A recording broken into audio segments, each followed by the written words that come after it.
বন্ধুরা, আপনাদের YouTube channel Sujit ইন্সপিরেশনে স্বাগতম। আপনি যদি এই চ্যানেলটি সাবস্ক্রাইব না করে থাকেন, এখনই সাবস্ক্রাইব করুন। জীবন পাল্টে যেতে পারে।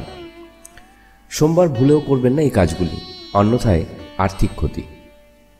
সোমবারের দিনটি শিবকে সমর্পিত।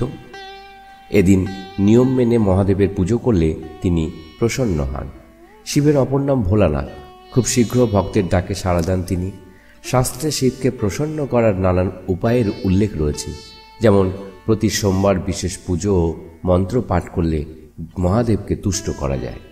তেমনি সোমবার কিছু কিছু কাজ নিষিদ্ধ, যা করলে জীবনে নানান সমস্যার সৃষ্টি হয়। সোমবার কোন কোন কাজ করবেন না জেনে নিন। 1. শাস্ত্রমতে সোমবার খুব পরিমাণে নুন ব্যবহার করা উচিত। আবার এদিন কাউকে সাদা পোশাক বা দুধ দান করবেন না। এর পাশাপাশি সোমবারে উত্তর, পূর্ব বা আগ্নেয় দিকে যাত্রা করা শুভ নয়। তবে সোমবার এই দিনগুলিতে যাত্রা করা জরুরি হলে উল্টো পথে কয়েক পা হেঁটে যাত্রা শুরু করতে পারেন। 2 নম্বর, সোমবার মা বাবার সঙ্গে কোনো বিবাদে জড়াবেন না।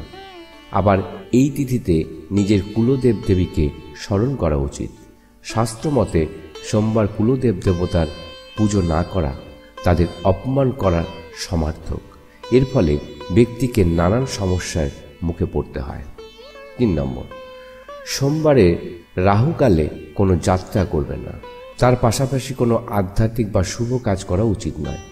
এই তিথিতে চন্দ্রের সঙ্গে সম্পর্কযুক্ত ভোজন গ্রহণ ও বস্ত্র ধারণ করা উচিত। এই তিথিতে বেগুন, সর্ষে শাক, কাঁঠাল, কালো তিল, মশলাযুক্ত সবজি খেতে নেই। এছাড়া কালো, নীল, জামুনি রঙের পোশাক পরবেন না।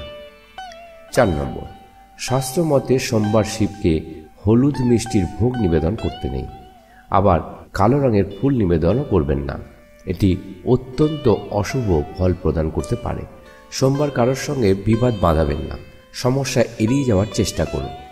5 নম্বর, কোনো ব্যক্তির কোষ্ঠীতে চন্দ্রদোষ বা চন্দ্র কষ্ট থাকে, তাহলে তিনি এদিন দুধ বা জল মাথার কাছে রেখে ঘুমান। সকালে উঠে অশ্বত্থ গাছে সেই জল বা দুধ ঢেলে দিন। 6 নম্বর, সোমবার বই, খাতা, খেলাধুলার জিনিস, গাড়ি, ইলেকট্রনিক্স কেনা শুভ নয়। সোমবার এই বস্তুগুলো কেনা অশুভ। বন্ধুরা, ভিডিওটি ভালো লাগলে লাইক ও শেয়ার করতে ভুলবেন না। পরবর্তী ভিডিওর জন্য অপেক্ষা করুন। ততক্ষণ পর্যন্ত সুস্থ শরীরে ভালো থাকবেন। বিদায়।